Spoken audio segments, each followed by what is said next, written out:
서울의 밤하늘 아래 스카이라운지 연회장은 지상의 별들로 가득했다.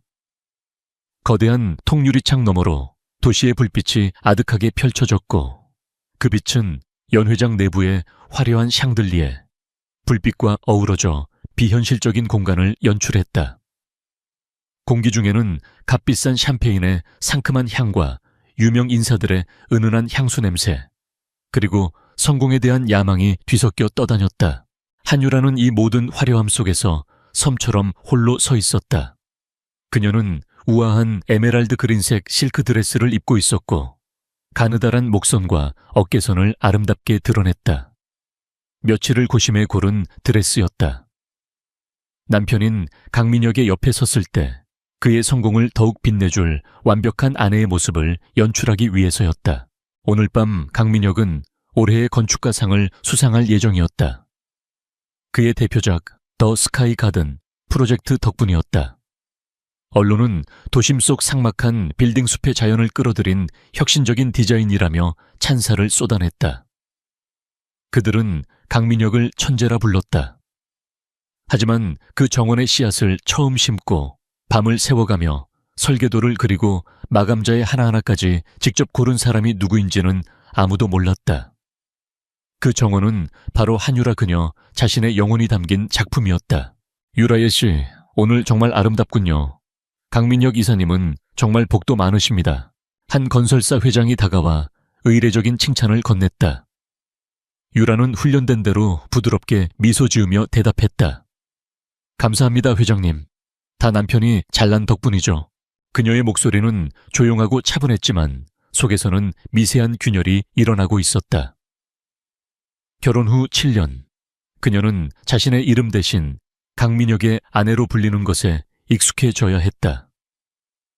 촉망받던 신진 건축가 한유라는 세상에서 사라지고 성공한 남편의 그림자 속에서 조용히 내조하는 현모양처만 남았다. 그녀는 자신의 재능을 오롯이 남편의 성공을 위해 쏟아부었고 그것이 사랑이라고 믿었다. 아니, 그렇게 믿고 싶었다. 저 멀리 수많은 사람에게 둘러싸여 환하게 웃고 있는 강민혁이 보였다. 그는 훤칠한 키와 세련된 외모, 자신감 넘치는 태도로 어디서나 주목받는 사람이었다. 그는 유라와 눈이 마주치자 잠시 잔을 들어 보이는 것으로 인사를 대신했다. 그 눈빛에는 애정보다는 잘 전시된 트로피를 확인하는 듯한 만족감이 담겨 있었다. 유라는 가슴 한구석이 서늘해지는 것을 느끼며 시선을 돌렸다. 잠시 신선한 공기가 필요했다. 그녀는 소란스러운 연회장을 빠져나와 아무도 없는 테라스로 향했다. 차가운 밤 공기가 뜨거워진 뺨을 식혀주자 비로소 숨통이 트이는 것 같았다. 난간에 기댄 채 그녀는 서울의 야경을 무심히 내려다보았다. 수많은 불빛들 저마다의 삶과 이야기가 있겠지. 그렇다면 나의 이야기는 어디에 있는 걸까? 그때였다. 테라스 한쪽 구석 거대한 장식용 화분 뒤편에서 익숙한 목소리가 들려왔다. 강민혁의 목소리였다. 그리고 다른 한 명 날카롭고 교태 섞인 여자의 목소리도 함께. 민혁 씨, 언제까지 저 여자랑 같이 살 거야? 오늘 같은 날까지 옆에 있는 거 보니까 짜증나. 유라는 온몸이 얼어붙는 것을 느꼈다. 그 목소리의 주인은 오서연이었다. 그들이 투자 유치를 위해 자주 만나던 SJ건설 오 회장의 외동딸. 유라는 애써 불안감을 떨치려 했다. 단순한 사업 파트너의 투정일 거라고, 무언가 오해가 있을 거라고 스스로를 타이르려 했다. 하지만 뒤이은 강민혁의 목소리는 그 신락 같은 희망마저 잔인하게 끊어버렸다. 그는 비웃음이 섞인 나른한 목소리로 대답했다. 조금만 참아 서연아. 아직은 한유라가 필요해. 멍청할 정도로 순진해서 써먹기 좋거든. 디자인은 그 여자 머리에서 나오고 영광은 내가 차지하고. 완벽하지 않아. 그래도 더 스카이 가든은 너무했어. 그거 원래 한유라 아이디어였잖아. 그걸 자기 이름으로 상까지 받고 연설에서 사랑하는 아내 운운할 땐 정말 토할 뻔했어. 하하, 그게 바로 쇼맨십이라는 거야. 세상 사람들은 진실이 아니라 보이는 걸 믿으니까. 그리고 당신 아버님 투자건만 성공적으로 마무리되면 그땐 저 여자도 끝이야. 위자료 몇 푼 쥐어주고 깔끔하게 정리해야지. 넌 곧 진성건설의 안주인이 될 거고. 유라의 세상이 무너져 내리는 소리였다. 머릿속이 새하얗게 비었고 귀에서는 이명이 윙윙거렸다. 사랑, 헌신, 믿음. 그녀가 지난 7년간 지켜온 모든 것이 한순간에 거짓과 기만이었다는 사실이 비수처럼 심장을 꿰뚫었다. 그녀는 언제나 강민혁의 재능을 믿고 그의 뒤에서 묵묵히 돕는 것이 자신의 역할이라고 생각했다. 하지만 그는 처음부터 그녀를 이용할 생각뿐이었던 것이다. 그녀의 재능을 도둑질하고 그녀의 순정을 짓밟았다. 분노보다 먼저 찾아온 것은 지독한 허무함이었다. 그녀의 삶 전체가 부정당하는 느낌이었다. 눈물이 쏟아질 것 같았지만 유라는 입술을 깨물며 필사적으로 참았다. 지금은 울 때가 아니었다. 저 위선자들의 행복한 웃음소리를 들으며 무너질 수는 없었다. 그녀는 천천히 몸을 돌렸다. 얼음장처럼 차가워진 손으로 흐트러짐 없는 드레스 매무새를 가다듬었다. 조금 전까지 자신을 올가매는 족쇄처럼 느껴졌던 이 화려한 옷이 이제는 그녀의 마지막 자존심을 지켜줄 갑옷이 되었다. 연회장 안으로 다시 들어섰을 때 마침 강민혁의 이름이 호명되고 있었다. 우레와 같은 박수소리와 함께 그는 무대 위로 올라갔다. 황금빛 트로피를 받아든 그는 감격에 찬 표정으로 마이크 앞에 섰다. 이 영광을 저의 영원한 뮤즈이자 제가 가장 사랑하는 아내 한유라에게 바칩니다. 카메라 플래시가 일제히 터지고 모든 사람의 시선이 유라에게로 향했다. 사람들은 감동적인 표정으로 그녀를 바라보며 박수를 쳤다. 유라는 자리에서 일어나 무대 위의 남편을 향해 세상에서 가장 완벽하고 우아한 미소를 지어 보였다. 하지만 그녀의 눈은 웃고 있지 않았다. 그 차갑고 텅 빈 눈동자 속에서는 이미 강민혁이라는 남자에 대한 모든 것이 재가 되어 사라지고 있었다. 집으로 돌아오는 차 안 강민혁은 트로피를 조수석에 던져놓고 기분 좋게 휘파람을 불었다. 오늘 내 연설 어땠어? 당신 이름 불러주니까 다들 감동하던데. 역시 아내를 챙기는 남편 이미지가 최고라니까. 그는 유라의 침묵을 눈치채지 못했다. 혹은 신경 쓰지 않았다. 유라는 창밖으로 스쳐 지나가는 도시의 불빛을 보며 아무 말도 하지 않았다. 그녀의 머릿속에서는 수만 가지 생각이 폭풍처럼 휘몰아치고 있었다. 현관문을 열고 집 안으로 들어서자마자 민혁은 넥타이를 풀며 소파에 몸을 던졌다. 아, 피곤하다. 와인이나 한잔할까? 오늘 같은 날은 축배를 들어야지. 그때 유라가 그의 앞에 섰다. 그녀는 더 이상 순종적인 아내의 미소를 짓고 있지 않았다.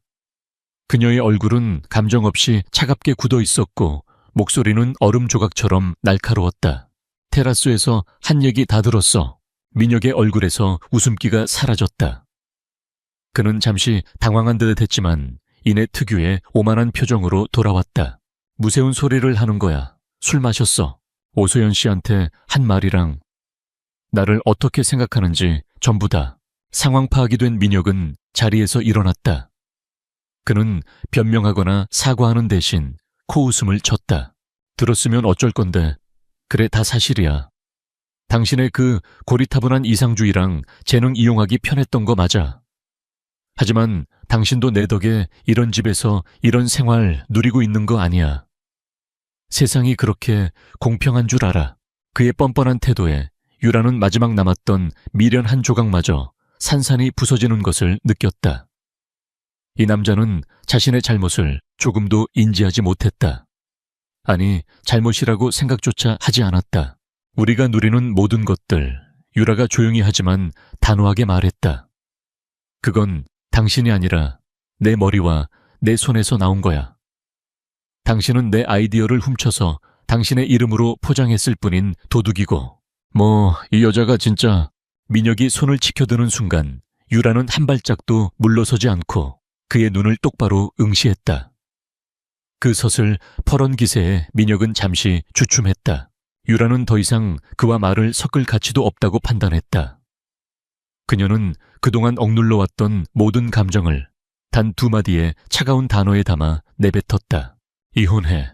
그것은 애원도 협박도 아니었다. 돌이킬 수 없는 서리빨 같은 선고였다. 강민혁은 유라의 이혼 선고에 잠시 할 말을 잃었다.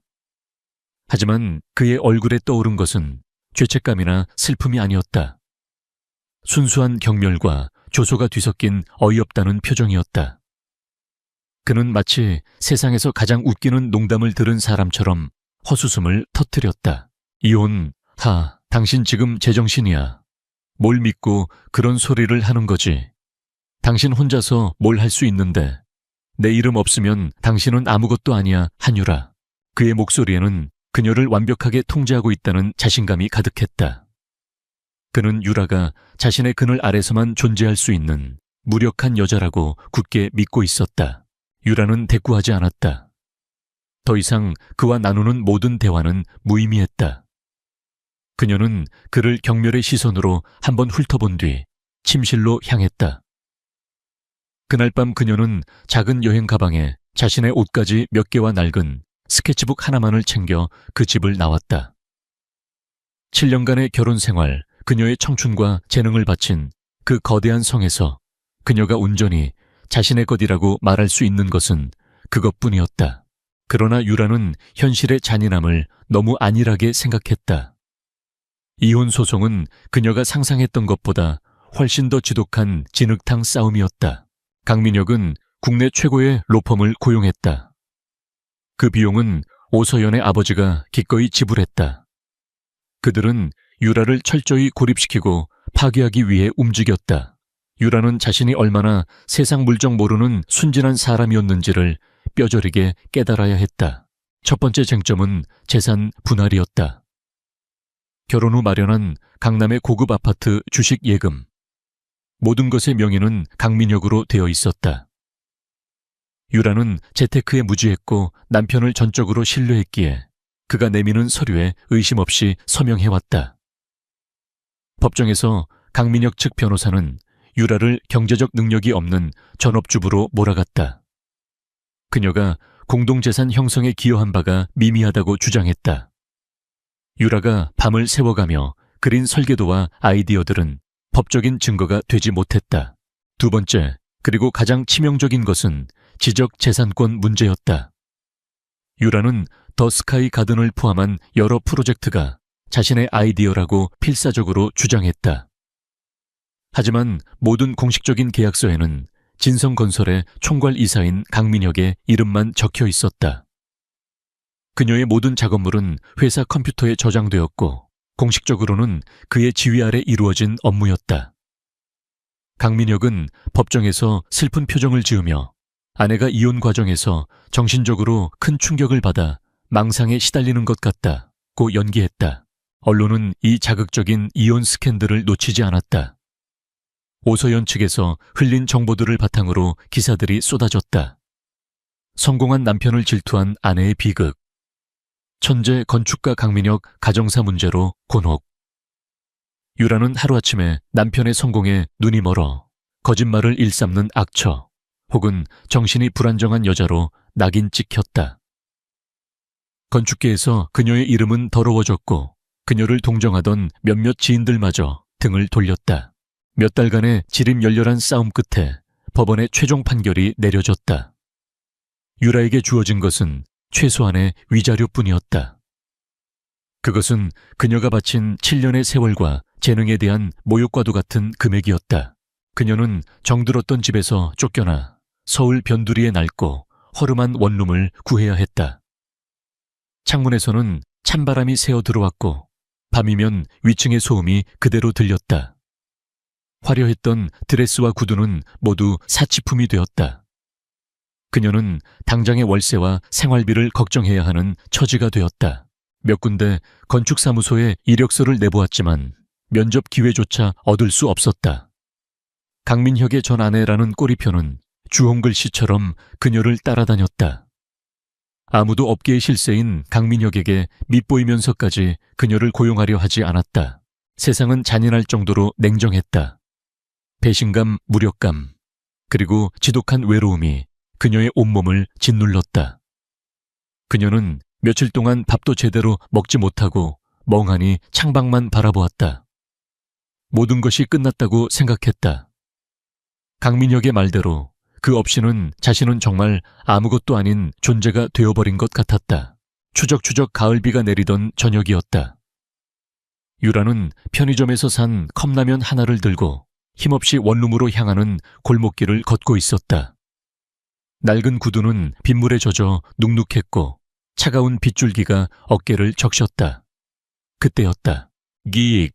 고급스러운 마찰음을 내며 검은색 세단 한 대가 그녀의 바로 옆에 멈춰 섰다. 현실과 어울리지 않는 그 차의 등장에 유라는 무심코 걸음을 멈췄다. 뒷좌석의 창문이 소리 없이 스르륵 내려갔다. 차 안에는 한 남자가 앉아 있었다. 경제 잡지 표지에서나 보던 얼굴, 대한민국 재계서열 1위 SJ그룹의 총수 권지훈이었다. 칼날처럼 날렵한 턱선 감정을 읽을 수 없는 깊은 눈. 그는 비에 젖은 유라를 아무 말 없이 응시했다. 그 침묵은 주변의 모든 소리를 집어삼키는 듯한 강렬한 존재감을 뿜어냈다. 운전석에서 내린 비서가 다가와 그녀의 머리 위로 검은 우산을 펼쳐주었다. 유라가 어리둥절한 채 서 있자 차 안의 권지훈이 마침내 입을 열었다. 그의 목소리는 빗소리보다도 차갑고 낮았다. 한유라 씨 맞으십니까? 질문이 아니었다. 확인이었다. 유라는 간신히 고개를 끄덕였다. 당신의 상황에 대해 들었습니다. 그는 서론 없이 본론으로 들어갔다. 진성건설의 더 스카이 가든과 3년 전 에코 브릿지 프로젝트, 전부 한유라 씨의 작품이라는 것도 유라는 심장이 쿵 하고 내려앉는 것을 느꼈다. 어떻게 이 남자가 세상 모두가 자신을 미치광이 취급하는데 어떻게 이 남자는 진실을 알고 있는 걸까? 권지훈은 그녀의 혼란스러운 표정을 아랑곳하지 않고 말을 이었다. 강민혁은 당신의 모든 것을 앗아갔습니다. 이름 경력 자존심까지. 이대로 주저앉아 있을 겁니까? 예, 당신이 뭔데 그런 말을 하는 거죠. 유라의 목소리가 가늘게 떨렸다. 경계심이 날카롭게 솟아났다. 또 다른 함정일지도 모른다. 세상에 이유 없는 호의는 없다는 것을 그녀는 이제 안다. 권지훈은 그런 그녀의 반응을 예상했다는 듯 조금도 동요하지 않았다. 오히려 그의 입가에 희미한 그러나 얼음처럼 차가운 미소가 스쳤다. 당신에게 제안을 하나 하러 왔습니다. 그는 잠시 말을 끊고 유라의 눈을 똑바로 응시했다. 그 시선은 너무나 강렬해서 피할 수가 없었다. 나와 결혼합시다. 빗소리가 순간 멎는 듯 했다. 유라는 자신의 귀를 의심했다. 방금 뭐라고 했나? 결혼 이 상황에서 이건 비즈니스 제안입니다. 감정적인 요소는 필요 없습니다. 권지훈이 덧붙였다. 나는 집안에서 강요하는 정략 결혼을 피해야 하고 안정적인 경영자 이미지를 굳힐 필요가 있습니다. 당신은 복수가 필요하겠죠. 그의 말이 유라의 귀에 날아와 박혔다. 복수. 그녀가 감히 입 밖에 내지 못하고 가슴속 깊이 묻어두었던 단어였다. SJ그룹의 안주인이라는 자리는 당신이 잃어버린 모든 것을 되찾고 강민혁을 무너뜨릴 수 있는 가장 강력한 무기가 될 겁니다. 내가 당신의 방패이자 창이 되어주겠습니다. 계약 기간은 1년. 1년 뒤 당신이 원하는 것을 모두 이룬 후에 깨끗하게 헤어지면 됩니다. 비서가 정중하게 서류 가방에서 계약서 한 부를 꺼내 유라에게 내밀었다. 혼인계약서라는 글자가 빗물에 번져 보였다. 유라는 혼란스러웠다. 왜 하필 나지? 세상에 명망 있고 아름다운 여자는 얼마든지 있을 텐데. 왜 아무것도 남지 않은 나에게 이런 제안을 하는 걸까? 왜, 저죠. 강민혁은 내 적이기도 합니다. 권지훈은 짤막하게 대답했다.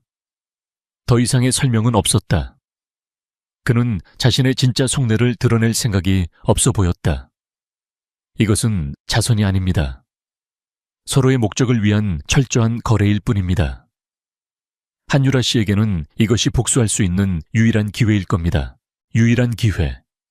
그 말이 그녀의 심장을 무겁게 짓눌렀다.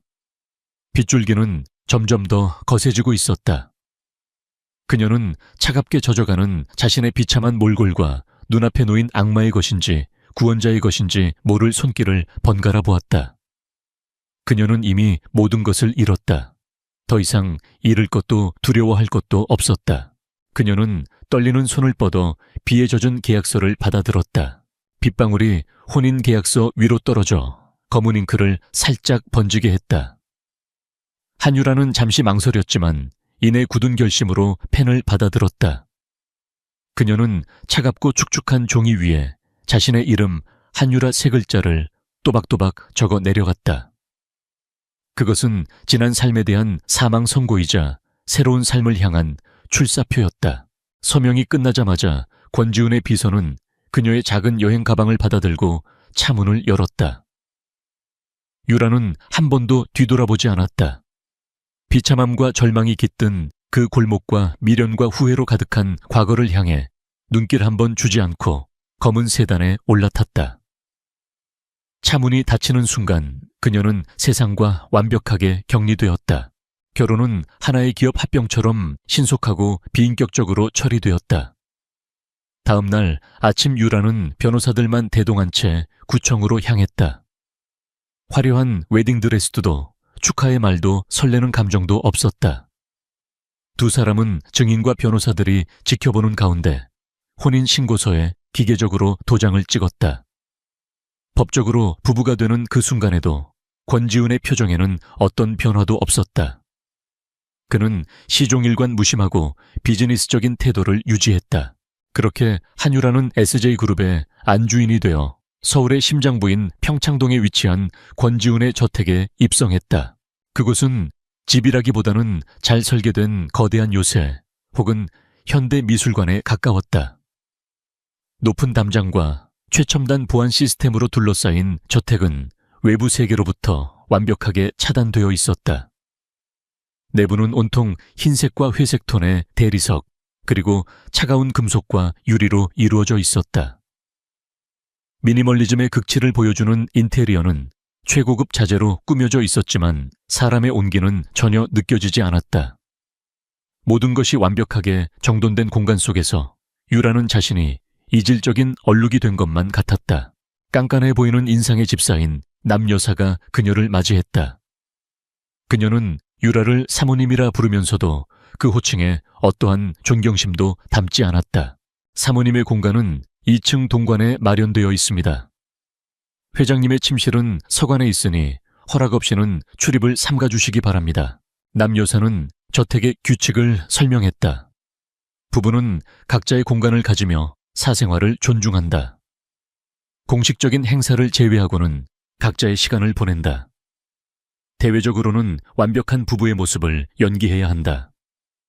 유라는 자신의 역할을 명확히 깨달았다.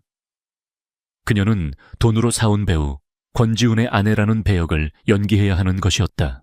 그녀에게 주어진 스위트룸은 이전 강민혁과 살던 아파트 전체보다도 넓었다. 거대한 드레스룸은 머리부터 발끝까지 최고급 명품들로 채워져 있었고 화장대 위에는 무제한으로 사용할 수 있는 블랙카드가 놓여 있었다. 물질적으로는 세상 모든 여자가 부러워할 만한 환경이었지만 그 모든 것이 텅 비고 공허하게 느껴졌다. 유라는 자신이 구매된 물건 혹은 잘 만들어진 인형처럼 취급당할 것이라 예상했다. 하지만 권지훈의 행동은 그녀의 예상을 조금씩 빗나갔다. 그는 그녀의 공간에 침범하지 않았고 불필요한 접촉을 시도하지도 않았다. 그저 철저히 계약 파트너로서 그녀를 대했다. 저택에 들어온 첫날 저녁 두 사람은 길고 거대한 식탁의 양끝에 마주 앉아 침묵 속에서 식사를 했다. 어색한 정적을 깬 것은 권지훈이었다. 그는 식사를 마치자마자 서류 파일 하나를 테이블 위로 미끄러뜨려 그녀에게 건넸다. 당신을 인형으로 두기 위해 데려온 게 아닙니다.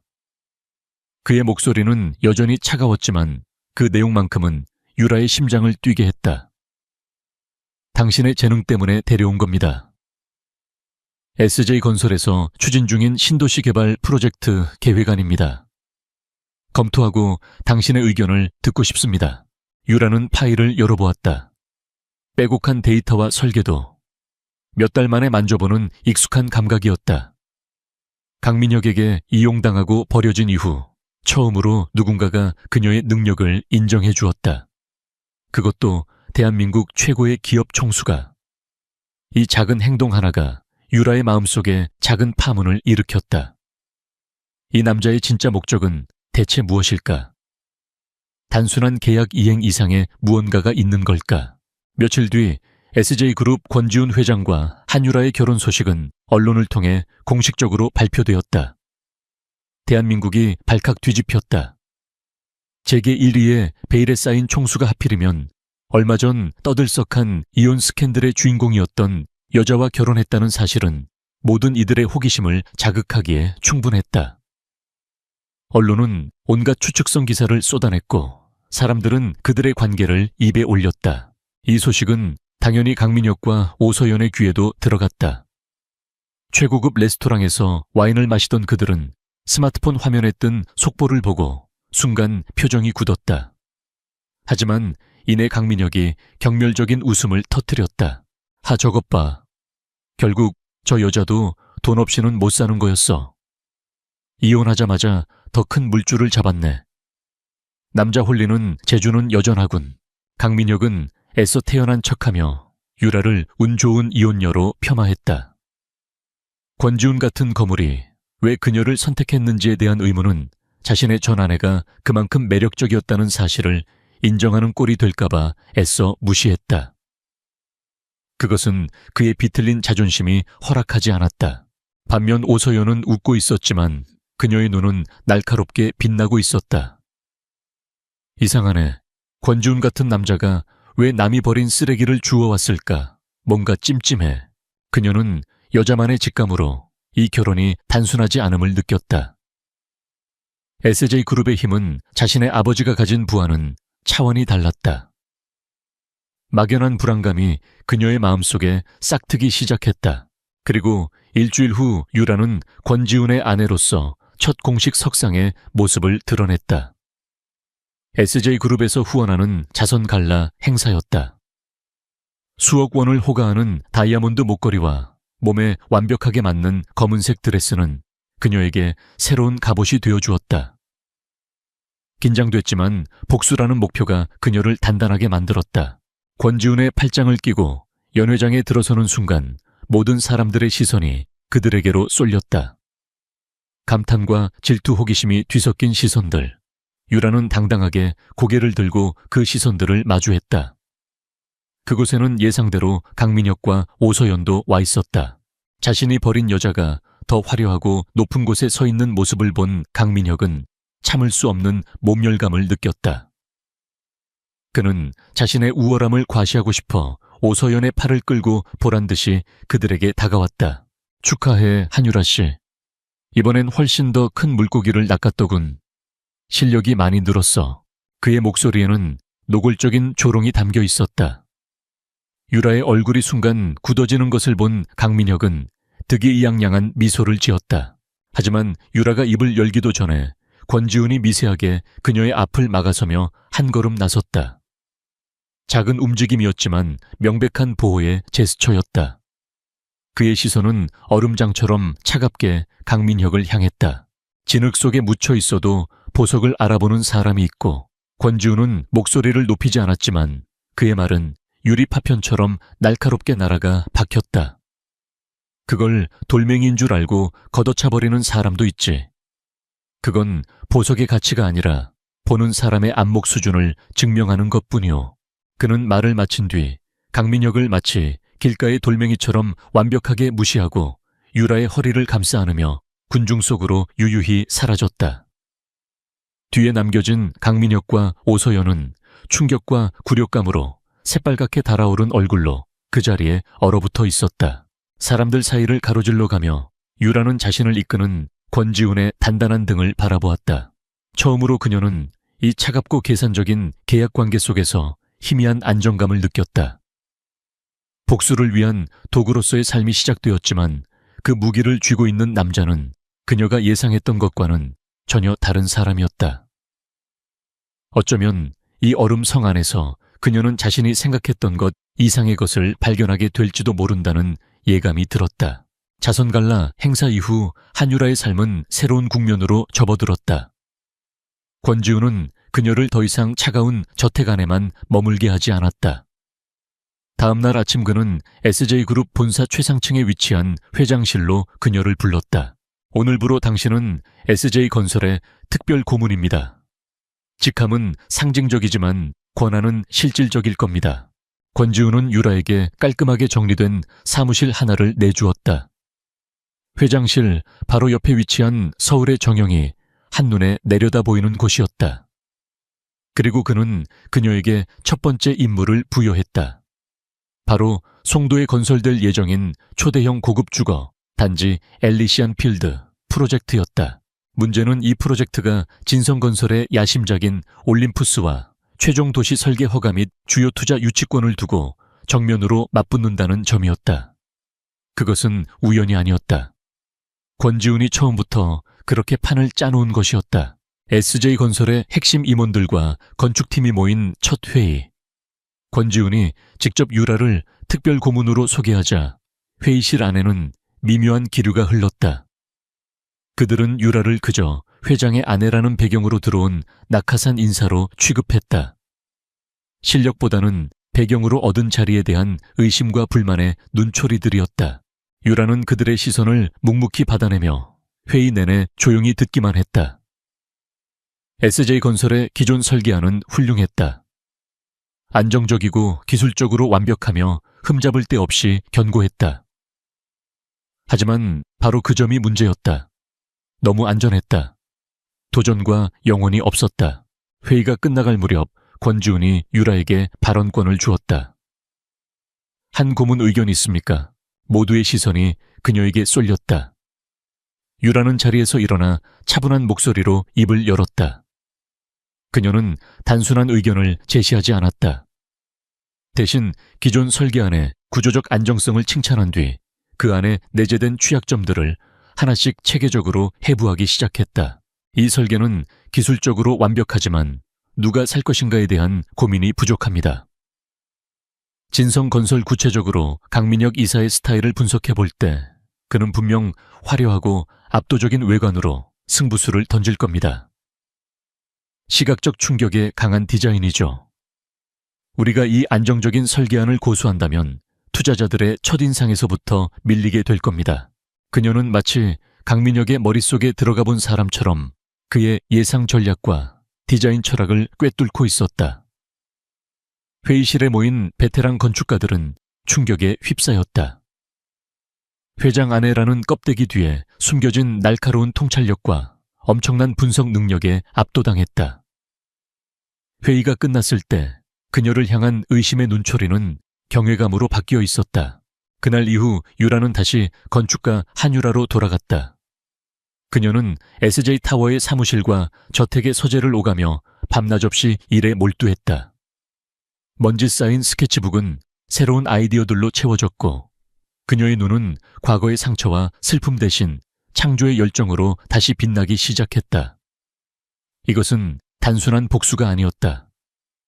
빼앗겼던 자신의 삶과 꿈을 되찾는 성스러운 투쟁이었다. 그녀는 강민혁의 방식을 역이용하기로 했다. 강민혁은 늘 거대하고 화려하며 보는 일을 압도하는 건축을 추구했다. 하지만 그 속에는 정작 그 공간을 사용할 사람에 대한 배려가 없었다. 유라는 정반대의 접근법을 택했다. 그녀의 새로운 컨셉은 바라보는 정원이 아닌 그 안에서 살아가는 정원이었다. 자연과 인간의 교감, 지속 가능한 친환경 설계, 그리고 사용자의 삶의 질을 높이는 섬세하고 혁신적인 디테일에 집중했다. 권지훈은 그녀의 싸움을 묵묵히 지원했다. 그는 유라가 밤늦게 서재에서 일하고 있으면 말없이 따뜻한 차 한 잔을 책상 위에 놓고 사라졌다. 그녀가 필요로 하는 데이터나 자료가 있다면 비서를 통해 즉시 전달되도록 조치했다. 두 사람 사이의 대화는 여전히 업무적인 것을 벗어나지 않았지만 차가운 공기 속에는 미묘한 신뢰와 존중의 기류가 흐르기 시작했다. 권지훈은 그림자 속에 갇혀있던 자신이 10년 전부터 알고 있던 그 눈부신 재능이 마침내 세상 밖으로 나오는 것을 조용히 지켜보고 있었다. 한편 진성건설의 강민혁은 자신감에 차 있었다. 유라가 SJ 프로젝트에 참여했다는 소식을 듣고 그는 코웃음을 쳤다. 고작 장식품으로 앉혀놓은 거겠지. 그 여자가 뭘 할 수 있겠어. 그는 유라를 완전히 얕보고 있었다. 심지어 과거에 유라에게서 훔쳤던 자신의 성공 공식들, 즉 화려한 외관과 과장된 스케일의 디자인을 이번 올림푸스 프로젝트에 그대로 재활용했다. 오만함이 그의 눈을 가리고 있었다. 자신이 버린 돌멩이가 사실은 세상에서 가장 단단한 다이아몬드 원석이었다는 사실을 그는 까맣게 모르고 있었다. 그리고 운명의 날이 밝았다. 도시계획위원회와 국내외 투자자들이 모두 모인 최종 프레젠테이션 현장. 업계의 모든 시선이 집중된 이곳은 보이지 않는 전쟁터였다. 먼저 진성건설의 발표가 시작되었다. 강민혁은 세련된 무대 매너와 화려한 언변으로 좌중을 사로잡았다. 거대한 스크린에는 그의 야심작 올림푸스의 압도적인 CG 영상이 펼쳐졌다. 하늘을 찌를 듯한 초고층 빌딩과 황금빛 장식들. 표면적으로는 더할 나위 없이 웅장하고 인상적이었다. 발표가 끝나자 의례적인 박수가 터져나왔다. 다음은 SJ그룹의 차례였다. 단상 위로 올라서는 유라의 모습에 장내가 살짝 술렁였다. 온갖 스캔들의 주인공이었던 그녀가 이런 중요한 자리에 발표자로 나선 것에 대한 놀라움 때문이었다. 객석에 앉아있던 강민혁은 팔짱을 낀 채 그녀가 어떻게 망신을 당하는지 지켜보겠다는 듯 비열한 미소를 지었다. 하지만 유라는 흔들리지 않았다. 그녀는 침착하게 마이크를 잡고 프레젠테이션을 시작했다. 그녀는 화려한 CG 영상 대신 따뜻한 색감의 스케치와 자연의 이미지들을 보여주었다. 그녀는 건물의 높이나 크기를 자랑하는 대신 그 안에서 살아갈 사람들의 이야기, 자연과 함께 숨쉬는 커뮤니티에 대해 이야기했다. 그리고 마침내 그녀의 엘리시안 필드 설계안이 공개되었다. 그것은 강민혁의 올림푸스와는 완전히 달랐다. 화려함 대신 우아함이 압도적인 스케일 대신 인간적인 깊이가 있었다. 모든 건물이 자연 채광과 통풍을 극대화하도록 설계되었고 단지 전체가 하나의 거대한 유기농 정원처럼 구성되었다. 그리고 결정적인 한 방이 터져나왔다. 유라는 강민혁의 이름을 직접 언급하지는 않았지만 올림푸스와 같은 초고층 주상복합 건물이 가진 잠재적 문제점들을 날카롭게 지적했다. 막대한 장기 유지 보수 비용 주변 지역과의 단절 공동체 공간의 부재 등 그것은 강민혁이 늘 간과하던 약점들이었다. 그리고 그녀는 자신의 엘리시안 필드가 그 모든 문제에 대한 완벽한 해결 책임을 논리적으로 증명해 보였다. 그녀는 강민혁이 훔쳐갔던 자신의 과거 아이디어들을 뛰어넘어 훨씬 더 성숙하고 완성도 높은 철학을 선보인 것이다. 발표가 끝나자 장내에는 잠시 정적이 흘렀다. 이내 심사위원석과 투자자석에서부터 시작된 박수가 우레와 같이 터져나왔다. 강민혁이 받았던 의례적인 박수와는 차원이 다른 진심 어린 열광과 찬사였다. 이어진 질의응답 시간에서 유라는 모든 질문에 막힘없이 전문가적인 식견으로 답변하며 자신의 실력을 다시 한번 입증했다. 유라는 단상에서 내려왔다. 수많은 사람들 너머로 강민혁의 얼굴이 보였다. 그의 얼굴에서는 비웃음이 사라지고 오직 충격과 믿을 수 없다는 표정만이 남아있었다. 그는 처음으로 순종적이고 나약했던 자신의 전 아내가 아닌 자신의 목을 겨누는 검을 든 무서운 경쟁자를 마주하고 있었다. 복수의 첫 번째 돌은 완벽하게 던져졌다. 무대 뒤편에서 권지훈이 그녀를 기다리고 있었다. 그는 수많은 말 대신 처음으로 그녀에게 아주 작고 거의 알아차릴 수 없을 정도의 하지만 진심이 담긴 미소를 지어 보였다. 그것은 그녀의 승리에 대한 최고의 인정이었다. 프레젠테이션의 성공은 업계에 거대한 파장을 일으켰다. 하루아침에 한유라는 비운의 이혼녀에서 화려하게 귀환한 천재 건축가로 재조명받았다. 언론은 그녀의 과거 이력과 재능을 앞다투어 보도했고 투자자들의 관심은 진성건설의 올림푸스에서 SJ그룹의 엘리시안 필드로 급격하게 쏠리기 시작했다. 공개적인 망신을 당한 강민혁은 분노와 편집증에 사로잡혔다. 그는 자신의 사무실에서 값비싼 양주를 병째 들이켜며 신문을 구겨 던졌다. 그는 도저히 인정할 수 없었다. 자신의 발 아래에서 순종적으로 존재하던 한유라가 혼자의 힘으로 자신을 이겼다는 사실을. 말도 안 돼. 그 여자 혼자서는 절대 불가능해. 그의 머릿속에는 단 하나의 생각만이 가득했다. 권지훈. 왜 그가 한유라를 돕는 거지? 분명 무언가 있다. 약점을 잡혔거나 아니면 처음부터 둘 사이에 무언가 있었던 게 틀림없다. 그는 비서에게 사설 탐정을 고용하라고 지시했다. 권지훈의 모든 걸 파내. 학창 시절부터 주변 인물들까지 한유라와 조금이라도 연결고리가 있었는지 샅샅이 뒤져봐. 뭔지 한 톨이라도 찾아내. 강민혁은 이성적인 판단력을 잃고 음모론에 집착하기 시작했다. 그가 어두운 집착에 빠져 있는 동안 평창동의 얼음성 같던 저택에는 미묘한 변화의 바람이 불고 있었다. 프로젝트의 성공 이후 유라와 지훈 사이의 직업적인 거리는 조금씩 허물어지기 시작했다. 그들은 이제 종종 밤늦게까지 저택의 거대한 서재에서 함께 일했다. 복잡한 설계도와 데이터를 앞에 두고 각자의 일에 몰두하다가도 문득 시선이 마주치곤 했다. 편안한 침묵 속에서 오가는 전문적인 대화들은 그 어떤 미사여구보다도 깊은 유대감을 형성했다. 유라는 자신도 모르게 권지훈이라는 남자를 관찰하기 시작했다. 그가 피곤할 때면 미간을 지그시 누르는 버릇, 진한 블랙커피만을 고집하는 취향 서재, 한쪽 벽을 가득 채운 방대한 양의 클래식 LP판 컬렉션. 차갑고 계산적인 비즈니스맨의 모습 뒤에 숨겨진 인간적인 면모들이었다. 어느 날 밤 유라는 서재에서 낡고 손때 묻은 조경건축 개론책을 보고 있는 그를 발견했다. 그녀가 들어서는 것을 보고 그가 황급히 책을 덮는 모습은 그녀의 마음에 작은 의문의 파동을 남겼다. 이 남자는 자신에게 복수의 도구를 쥐어주었다. 하지만 그의 조용한 지지와 배려는 단순한 비즈니스 파트너의 그것과는 달랐다. 감사함과 동시에 정체를 알 수 없는 호기심이 자라났다. 그러던 중 엘리시안 필드 프로젝트에 필요한 희귀 토종 식물을 구하기 위해 출장을 가야 할 일이 생겼다. 공교롭게도 최고의 식물 공급처는 유라가 졸업한 대학교 근처에 있었고 연구를 위해 모교의 수목원을 방문해야 하는 일정이 포함되었다. 모두가 비서나 실무팀장이 동행할 것이라 예상했지만 권지훈은 프로젝트의 중요성을 이유로 직접 동행하겠다고 나섰다. 가을의 정취가 완연한 대학교 캠퍼스는 익숙하면서도 낯선 공기로 가득했다.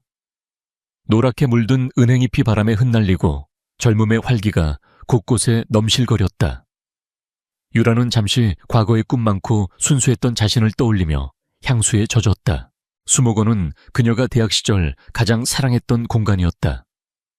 영감이 떠오르지 않을 때면 몇 시간이고 그곳을 거닐며 자연과 교감하곤 했다. 두 사람은 업무적인 대화를 나누며 한적한 산책로를 따라 걷고 있었다. 그러다 유라의 발걸음이 오래된 나무 벤치 앞에서 우뚝 멈췄다. 그녀는 손으로 벤치에 거친 나뭇결을 쓸어보았다. 희미하지만 선명한 기억의 조각이 수면 위로 떠올랐다. 졸업작품 준비할 때 여기서 밤새우다시피 했었어요. 너무 힘들어서 잠깐 졸았는데 깨어보니 누군가 제 어깨에 겉옷을 덮어주고 옆에는 따뜻한 캔커피가 놓여 있었어요.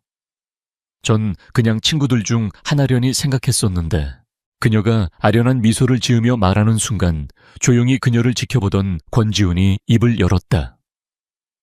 유라가 단 한 번도 들어본 적 없는 부드럽고 낮은 목소리였다. 그 커피 내가 둔 거였어. 유라의 심장이 쿵 하고 내려앉았다. 그녀는 믿을 수 없다는 듯 천천히 고개를 돌려 그를 바라보았다. 네, 왜? 저희 아는 사이였나요? 권지훈은 잠시 먼 곳을 응시하더니 10년 동안 봉인해두었던 기억의 상자를 열기 시작했다. 난 경영학과 학생이었지만 건축에 관심이 많았지. 특히 당신의 졸업작품이 기억에 남아. 도시를 위한 숨이라는 제목의 지속 가능한 공원 설계안이었지. 다른 작품들이 화려함을 뽐낼 때 당신의 작품은 투박했지만 살아 숨쉬는 듯한 열정과 진심이 담겨 있었어. 그는 그날의 풍경을 생생하게 기억하고 있었다. 건축과 전시회에서 우연히 본 그녀의 작품에 매료되었던 일. 그리고 며칠 뒤 수목원 벤치에서 설계도에 둘러싸인 차에 지쳐 잠든 그녀를 발견했던 순간을, 그 열정을 지켜주고 싶다는 생각이 들었어. 그래서 익명으로 커피와 재킷을 두고 갈 수밖에 없었지. 그는 그 이후로 멀리서 항상 그녀의 이름을 주목해왔다고 고백했다. 촉망받던 신예 건축가 한유라가 강민혁과 결혼한 뒤 점점 자신의 빛을 잃고 그의 그림자 속으로 사라지는 모습을 안타깝게 지켜봐야만 했다고 유라는 아무 말도 할 수 없었다. 머릿속이 하얗게 비는 듯한 충격. 차갑고 계산적이기만 하던 SJ그룹의 총수가 기억 저편의 작고 따뜻한 온기의 주인이었다니. 이 믿을 수 없는 진실은 지난 몇 달간의 모든 사건들을 재구성했다. 그의 갑작스러운 결혼 제안, 그녀의 재능에 대한 절대적인 신뢰, 그리고 그의 조용한 지지. 그 모든 것이 단순한 전략적 제휴가 아니었다. 그 근원에는 10년이라는 긴 시간 동안 이어진 깊고 조용한 흠모가 자리하고 있었던 것이다. 유라는 비로소 권지훈이라는 남자를 제대로 마주보았다. 냉철한 기업가가 아닌 10년 동안 말없이 그녀의 꿈을 지켜봐온 한 남자를 황금빛 가을 햇살이 나무집 사이로 부서져 내리고 있었다. 두 사람 사이에 흐르던 비즈니스 계약이라는 얇은 얼음이 너무나도 개인적인 진실의 무게에 산산이 깨져버렸다.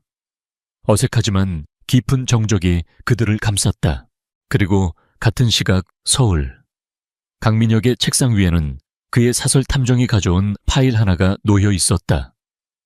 파일 안에는 10년 전 대학교 졸업 앨범에서 찾아낸 낡은 사진 한 장이 들어 있었다. 건축과 시상식을 찍은 단체 사진. 활짝 웃고 있는 한유라의 모습, 저편 배경처럼 서 있는 젊은 시절의 권지훈이 있었다. 그의 시선은 정확히 한유라를 향해 고정되어 있었다. 모든 퍼즐 조각들이 각자의 자리에서 서서히 맞춰지기 시작하고 있었다. 강민혁은 책상 위에 놓인 10년 전 낡은 사진을 노려보았다. 권지훈의 시선이 한유라에게 고정된 그 사진. 그것은 그의 뒤틀린 마음속에서 모든 의문을 한 번에 풀어주는 열쇠인 동시에 참을 수 없는 분노의 기폭제가 되었다. 감히 처음부터 내 것을 노리고 있었어. 그는 진실을 자신에게 유리한 방식으로 왜곡했다. 권지훈이 한유라의 재능을 오래전부터 흠모했다는 낭만적인 사실은 SJ그룹의 총수가 유부녀에게 의도적으로 접근하여 가정을 파탄냈다는 추악한 스캔들로 둔갑했다. 이것이야말로 완벽한 방역의 카드였다. 그는 즉시 오서연과 그녀의 아버지가 가진 언론 인맥을 총동원했다. 며칠 뒤 증권가 정보지를 시작으로 추악한 루머가 독처럼 퍼져나가기 시작했다. SJ 권지훈 회장 오랜 스토킹 끝에 유부녀 가로채. 한유라 이혼 전부터 재벌 회장과 부적절한 관계. 기사는 교묘하게 사실과 허구를 뒤섞어 유라를 남편을 배신하고 돈과 권력을 조춘 파렴치한 여자로 권지훈을 비도덕적인 기업가로 매도했다. 세상의 여론은 다시 한번 차갑게 등을 돌렸다. 엘리시안 필드 프로젝트의 도덕성에 대한 의문이 제기되었고 일부 투자자들은 동요하기 시작했다. 하지만 강민혁의 공격은 여기서 멈추지 않았다. 그는 더럽고 비열한 수단을 사용하는데 조금의 주저함도 없었다. 그는 과거부터 검은 거래를 해오던 해결사를 고용했다. 엘리시안 필드의 건설 초기 현장에서는 원인을 알 수 없는 사고들이 빈번하게 발생하기 시작했다. 중요한 자재들이 밤사이에 사라지거나 핵심 설비가 고장나는 일이 반복되었다. 프로젝트의 일정에 차질이 생기기 시작했고 현장의 분위기는 흉흉해졌다. 그의 마지막 카드는 기업 스파이 행위였다. 그는 거액을 들여 해커를 고용해 SJ건설의 서버를 해킹하고 엘리시안 필드의 최종 상세 설계도와 핵심 기술 데이터를 훔쳐내려 시도했다. 그것만 손에 넣는다면 SJ의 프로젝트를 좌초시키고 자신의 올림푸스를 부활시킬 수 있을 것이라 믿었다. 악의적인 공격의 폭풍 속에서 평창동 저택은 오히려 고유한 폭풍의 눈처럼 침착함을 유지했다. 권지우는 자신과 율에 대한 악의적인 기사들을 보고도 눈 하나 깜짝하지 않았다. 그는 즉시 SJ그룹의 법무팀과 홍보팀을 소집했다. 모든 루머의 근원지를 추적하고 허위 사실, 유포에 관련된 모든 언론사와 개인에 대해 명예훼손으로 고소해. 합의나 선처는 없다. 그의 대응은 빠르고 단호했다. 거대 기업의 힘이 움직이기 시작하자 돈을 받고 기사를 썼던 몇몇 언론사들은 겁을 먹고 꼬리를 내리기 시작했다. 유라는 불안해하는 대신 오히려 더 냉철해졌다. 그녀는 서재의 거대한 화이트보드 앞에 서서 강민혁의 가능한 모든 공격 루트와 심리 상태를 분석해 나갔다. 그는 지금 코너에 몰렸어요. 이성을 잃고 점점 더 극단적인 방법을 쓸 거예요. 언론 플레이가 막히면 물리적인 방해 공작으로 넘어갈 겁니다. 그리고 최종적으로는 제 아이디어를 다시 훔치려 하겠죠. 그녀의 예측은 정확하게 맞아떨어졌다. 그녀는 강민혁이라는 인간을 누구보다 잘 알고 있었다. 그의 오만함, 그의 비열함, 그리고 그의 한계까지도. 두 사람은 이제 단순한 계약 파트너가 아니었다. 같은 적을 앞에 둔 등을 서로에게 맡길 수 있는 완벽한 동지가 되어 있었다. 밤늦도록 서재에서 함께 대책을 논의하는 것이 그들의 일상이 되었다. 어느 날 밤 유라는 계속되는 긴장감에 지쳐 소파에서 잠이 들었다. 서류를 검토하던 권지우는 조용히 다가와 자신의 재킷을 벗어 그녀의 어깨 위에 덮어주었다. 10년 전 대학교 수목원의 벤치에서 그랬던 것처럼. 잠시 뒤 잠에서 깬 유라는 어깨 위에 재킷과 소파 옆에서 조용히 자신을 지켜보고 있던 그의 깊은 눈빛을 마주했다. 괜찮습니까? 그의 목소리에는 드물게도 따뜻한 염려가 묻어 있었다. 괜찮아요. 유라는 작게 대답했다. 하지만 그녀의 눈빛은 흔들리고 있었다. 다만 저 때문에 당신까지 이런 일에 휘말리게 된 게 이건 당신 혼자의 싸움이 아니오. 권지훈이 그녀의 말을 잘랐다. 그는 유라의 앞에 무릎을 굽히고 앉아 시선을 맞추었다. 그리고 이건 당신 때문에 일어난 일이 아니야. 부패하고 탐욕스러운 자들이 스스로 무너지는 과정일 뿐이지. 당신은 그저 그들이 썩었다는 것을 증명하는 거울일 뿐이고. 그의 말은 유라의 죄책감을 부드럽게 씻어내렸다. 그녀는 처음으로 이 계약 결혼이 자신에게 가져다 준 것이 복수의 기회뿐만이 아님을 깨달았다. 그것은 상처 입은 영혼을 지켜주는 단단한 방패이자 다시 일어설 수 있도록 믿어주는 흔들림 없는 지지대였다. 그 순간 권지훈의 비서로부터 긴급한 전화가 걸려왔다. SJ그룹의 보안팀이 외부로부터의 해킹 시도를 감지하고 역추적에 성공했다는 보고였다. 해커의 IP 주소를 확보했습니다. 그리고 그가 접촉한 배후 인물의 계좌 내역도요. 권지훈은 스피커폰 너머로 들려오는 보고를 들으며 유라를 바라보았다. 그의 눈빛이 차갑고 날카롭게 빛났다. 모든 증거의 화살표는 단 한 사람 진성건설의 강민혁을 가리키고 있었다. 다음 날 유라는 권지훈에게 한 가지 제안을 했다. 그가 제 것을 훔치려 한다면 기회를 주죠. 단 우리가 주는 미끼를 물게 하는 거예요. 그녀의 계획은 대담했다. 해킹에 대비해 미리 가짜 설계 데이터가 담긴 함정 서버를 만들어 놓고 해커가 그것을 훔쳐가도록 유도하는 것이었다. 그 가짜 데이터 안에는 교묘하게 숨겨진 디지털 워터마크와 진성건설의 시스템에 침투할 수 있는 추적 프로그램을 심어둘 계획이었다. 강민혁이 그 데이터를 여는 순간 그의 모든 불법 행위의 증거가 SJ의 서버로 전송될 것이었다. 그것은 악마를 잡기 위해 악마의 굴로 직접 들어가는 위험한 도박이었다. 하지만 권지훈은 유라의 눈에서 흔들림 없는 자신감과 치밀한 전략가의 면모를 보았다. 그는 망설임 없이 그녀의 계획을 승인했다. 이제 모든 판은 짜였다. 심판의 날을 향한 마지막 카운트다운이 시작되었다. 유라와 지우는 함께 거대한 어둠의 시면을 마주하고 서 있었다. 더 이상 혼자가 아니었다. 계약으로 시작된 그들의 관계는 연이은 위기 속에서 서로에 대한 절대적인 신뢰와 이름 붙일 수 없는 깊은 감정으로 단단하게 벼려지고 있었다. 진성건설의 긴급 주주총회장은 팽팽한 긴장감으로 가득했다. 강민혁은 이 자리를 방역의 발판으로 삼을 생각이었다. 그는 SJ건설 현장에 연이은 사고와 악성 루머를 교묘하게 엮어 경쟁사가 내부적으로 불안정하다는 인식을 심어놓았다. 그리고 오늘 해킹으로 훔쳐낸 SJ의 최종 설계도를 자신의 올림푸스 최종 버전인 것처럼 발표하여 프로젝트의 우수성을 입증하고 마지막 투자금을 유치할 계획이었다. 그의 얼굴에는 승리를 확신하는 오만한 미소가 걸려 있었다. 맨 앞줄에는 그의 든든한 뒷배인 오서연과 그녀의 아버지가 만족스러운 표정으로 앉아 있었다. 존경하는 주주 여러분, 그리고 투자자 여러분, 강민혁은 자신감 넘치는 목소리로 프레젠테이션을 시작했다. 그는 자신이 새롭게 발전시킨 올림푸스의 설계도를 스크린에 띄웠다. 그것은 유라가 미끼로 던진 함정이 숨겨진 가짜 설계도였다. 보시는 바와 같이 저희의 새로운 설계는 경쟁사의 그것을 뛰어넘는 혁신적인 구조와 효율성을 자랑합니다. 경쟁사가 놓친 치명적인 약점들을 저희는 이렇게 보완했습니다. 그는 마치 천재적인 건축가인 양유라의 가짜 설계도를 비판하며 자신의 우월함을 뽐냈다.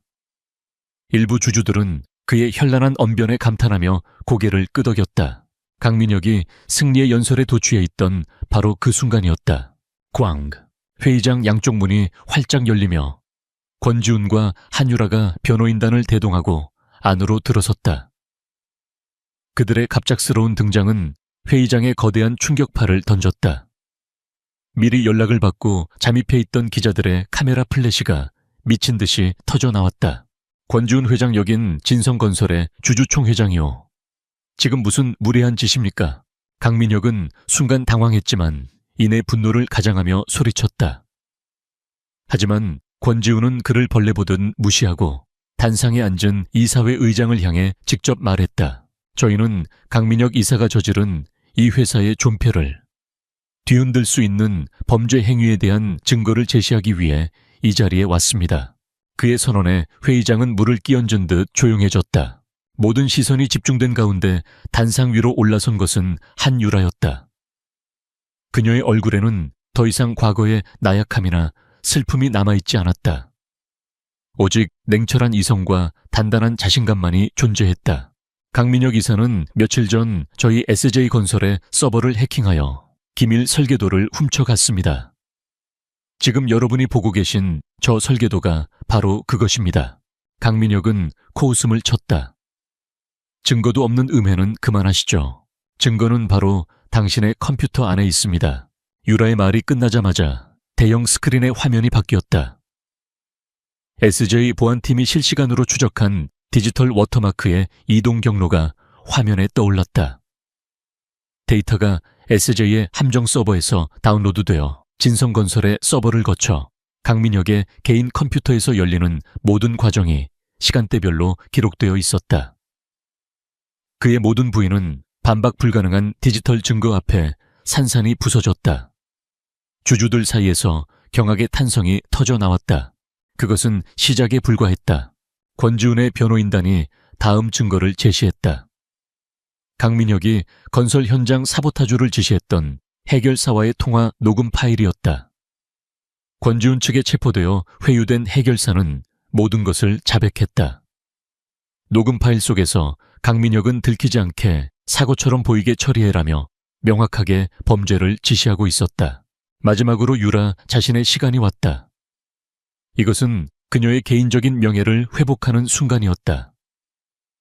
그녀는 과거 더 스카이 가든을 포함한 모든 프로젝트의 원본 스케치와 날짜가 기록된 디지털 파일들을 스크린에 띄웠다. 이혼 소송 때는 힘이 없었던 이 증거들이 이제 강민혁의 모든 성공이 도둑질로 이룬 것임을 증명하는 결정적 증거가 되었다. 그리고 그녀는 마지막 쐐기를 박았다. 합법적으로 확보한 진성건설의 회계장부. 강민혁이 오서연이 소유한 유령 컨설팅 회사에 거액의 자문료를 지불하는 방식으로 공금을 횡령한 내역이 적나라하게 드러나 있었다. 회의장은 아수라장이 되었다. 강민혁의 얼굴은 새하얗게 질려 공포와 불신으로 일그러졌다. 그는 무언가 소리치려 했지만 목소리가 나오지 않았다. 오서연과 그녀의 아버지는 몰래 자리를 뜨려다 보안 요원들에게 저지당했다. 자신의 회사가 횡령에 연루된 것을 안호 회장은 살아남기 위해 즉시 강민혁을 비난하며 손을 뗐다. 모든 것이 무너져 내린 강민혁을 향해 유라가 마이크를 잡고 말했다. 그녀의 목소리에는 증오가 아닌 차가운 연민이 담겨 있었다. 당신은 내 디자인을 훔친 게 아니야, 강민혁. 당신은 그저 결과물을 훔쳤을 뿐이지. 그 안에 담긴 영혼과 철학은 단 한 번도 이해한 적이 없어. 그래서 당신은 그걸 진짜 당신 것으로 만들 수 없었고 결국 이렇게 무너질 수밖에 없었던 거야. 그것은 그의 범죄가 단순한 절도를 넘어 영혼 없는 모방에 불과했음을 선언하는 지적이고 도덕적인 사형 선고였다. 주주들이 강민혁의 즉각적인 해임과 검찰 조사를 외치며 격앙되어 있던 순간 회의장 문이 다시 열렸다. 이번에는 기업 스파이 업무방해 횡령 혐의로 강민혁과 오서연에 대한 체포영장을 든 경찰들이었다. 수많은 카메라 플래시가 터지는 가운데 한때 업계의 총아로 불렸던 남자와 그의 부유한 연인은 수갑을 찬 채 초라하게 끌려나갔다. 그들이 쌓아 올린 거짓의 제국이 완전히 붕괴하는 순간이었다. 모든 혼돈의 한가운데 유라와 지우는 나란히 서 있었다. 길고 길었던 싸움이 끝났다. 정의는 마침내 실현되었다. 두 사람은 서로를 마주 보았다. 더 이상 계약서로 묶인 파트너가 아니었다. 함께 불길 속을 걸어 나와 더 강해진 운명의 동반자였다. 회의장의 소음이 아득하게 멀어지고 그 순간 두 사람 사이에는 승리의 고요함과 새로운 시작에 대한 약속만이 가득했다. 강민혁 제국의 붕괴는 업계의 신선한 충격과 함께 정화의 바람을 몰고 왔다. 진실이 밝혀지자 여론은 180도 바뀌었다. 한유라는 더 이상 스캔들의 주인공이 아닌 거대한 불의에 맞서 자신의 명예와 재능을 되찾은 영웅적인 인물로 재평가받았다. 그녀의 이야기는 단순한 가십을 넘어 썩어빠진 관행에 경종을 울리는 하나의 상징이 되었다. 강민혁과 오서연은 법의 엄중한 심판을 받았다. 횡령 배임 기업, 스파이 행위 등 수많은 혐의가 더해져 그들은 긴 시간 동안 사회와 격리되었다. 그들이 한때 누렸던 부와 명예는 신기루처럼 사라지고 남은 것은 차가운 감옥의 벽과 대중의 경멸뿐이었다. 폭풍이 지나간 자리에 새로운 질서가 자리 잡았다. 엘리시안 필드 프로젝트는 만장일치로 최종 허가를 받았고 SJ건설은 한유라의 지휘 아래 순조롭게 프로젝트를 진행해 나갔다. 그녀의 이름은 이제 권지훈 회장의 아내라는 수식어 없이 그 자체로 빛나는 브랜드가 되었다. 몇 달 후 유라는 중요한 결정을 내렸다. 그녀는 SJ그룹의 특별 고문직에서 물러나 자신의 이름을 건 독립건축사무소 숨결을 설립했다. 그것은 그녀가 대학 시절 졸업작품에서 꿈꿨던 도시를 위한 숨이라는 이상을 실현하기 위한 첫걸음이었다. 권지훈은 그녀의 결정을 전적으로 존중하고 지지해 주었다. 그는 그녀가 누군가의 그림자가 아닌 스스로 빛나는 별이 되기를 진심으로 바랐기 때문이다. 건축사무소 개소식 날 화려한 파티는 없었다. 대신 유라는 자신을 믿고 따라준 소수의 팀원들과 함께 조촐한 축하 자리를 가졌다. 사무실 한쪽 벽에는 그녀가 10년 전 그렸던 졸업작품의 원본 스케치가 자랑스럽게 걸려 있었다. 빼앗겼던 꿈의 첫 장이 마침내 제자리를 찾은 것이다. 그날 저녁 평창동 저택으로 돌아온 유라를 권지훈이 서재에서 기다리고 있었다. 그의 앞에는 1년 전 그들의 관계를 시작하게 했던 이제는 낡아 보이는 혼인 계약서가 놓여 있었다. 계약 기간이 오늘까지입니다. 권지훈이 평소와 다름없는 차분한 목소리로 말했다. 하지만 그의 눈빛은 미세하게 흔들리고 있었다. 계약서의 모든 조항은 완벽하게 이행되었습니다. 당신은 당신의 명예를 되찾았고 강민혁은 죗값을 치렀습니다. 이제 당신은 자유입니다. 그의 말은 유라의 가슴에 차갑게 내려앉았다. 자유. 그녀가 그토록 원했던 것이었지만 왜 지금은 그 단어가 이별의 선고처럼 들리는 걸까? 지난 몇 달간 이 차가운 저택은 그녀에게 세상에서 가장 안전하고 따뜻한 안식처가 되어주었다. 그리고 그 중심에는 늘 이 남자가 있었다. 침묵으로 때로는 단호한 행동으로 그녀를 지켜주었던 남자. 유라는 아무 말도 하지 못했다. 무슨 말을 해야 할지 알 수 없었다. 감사의 인사를 하고 이 집을 떠나야 하는 걸까? 그들의 관계는 정말 이 얇은 종이 한 장으로 끝나는 것일까? 어색한 침묵이 흐르던 그때 권지훈이 자리에서 일어나 그녀에게 다가왔다. 그는 낡은 계약서를 집어들어 망설임 없이 반으로 찢었다. 그리고 그것을 벽난로 속으로 던져버렸다. 종이는 순식간에 불꽃에 휩싸여 한 줌의 재로 변했다. 과거의 계약은 끝났습니다. 그는 유라의 앞에 서서 그녀의 눈을 똑바로 바라보았다. 그의 눈에는 더 이상 냉철한 기업가의 모습은 없었다. 오직 10년이라는 긴 세월의 무게를 담은 한 남자의 진심만이 담겨 있었다. 이제 새로운 계약을 제안하고 싶습니다, 한유라 씨. 그는 자신의 재킷 안주머니에서 작은 벨벳 상자를 꺼냈다. 상자가 열리자 그 안에는 화려하지 않지만 깊고 푸른 빛을 내는 사파이어 반지가 고요하게 빛나고 있었다. 이 계약에는 기간이 없습니다. 의무 조항도 위약금도 없습니다. 오직 단 하나의 조항만이 있을 뿐입니다. 그는 한쪽 무릎을 꿇었다. 대한민국 재계의 정점에 선 남자가 사랑하는 여자 앞에서 기꺼이 자신의 모든 권위와 자존심을 내려놓았다. 나의 남은 평생을 당신의 옆에서 함께하게 해주십시오. 당신의 기쁨과 슬픔을 나누고 당신의 꿈을 응원하고 당신의 안식처가 되겠습니다. 이 새로운 계약의 유일한 조건은 당신의 마음입니다. 그는 마침내 10년 동안 가슴속에만 담아두었던 고백을 꺼내놓았다. 대학 시절 그녀의 작품에 반했던 순간부터 그녀가 다른 남자의 곁에서 빛을 잃어가는 모습을 멀리서 지켜봐야 했던 아픔, 그리고 마침내 그녀를 되찾기 위해 모든 것을 걸었던 결심까지. 그의 이야기는 어떤 소설보다도 깊고 절절했다. 유라의 눈에서 뜨거운 눈물이 흘러내렸다. 그것은 슬픔의 눈물이 아니었다. 배신과 절망의 시간을 지나 마침내 진정한 사랑과 마주하게 된 벅찬 감동의 눈물이었다. 그녀는 고개를 끄덕였다.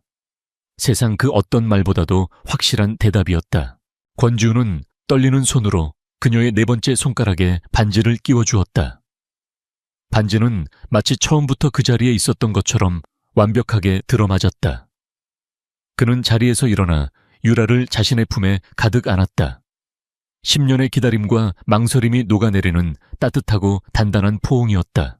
1년 뒤 가을, 서울 시내가 한눈에 내려다 보이는 남산의 언덕. 위 한유라가 설계한 작은 유리 온실이 완공되었다. 그곳은 상업적인 공간이 아닌 오직 두 사람만을 위한 비밀의 정원이었다.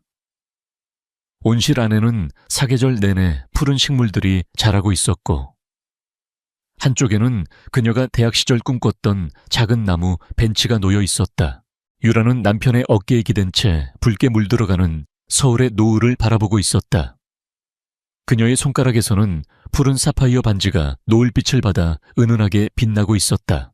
당신 덕분에 내가 잃어버렸던 모든 것들을 되찾았어요. 어쩌면 그 이상을 얻었는지도 몰라요. 유라가 속삭였다. 권지훈은 그녀의 머리에 부드럽게 입을 맞추며 대답했다. 내가 찾은 건 당신 하나뿐이야. 그걸로 충분해. 그들의 새로운 삶은 진실과 신뢰, 그리고 10년이라는 긴 시간을 견뎌낸 사랑이라는 가장 튼튼한 기반 위에 지어지고 있었다. 배신으로 무너졌던 폐허 위에서 그들은 세상에서 가장 아름답고 견고한 정원을 함께 가꾸어 나가기 시작했다. 그것은 도시를 위한 숨이자 서로의 영혼을 위한 영원한 안식처였다.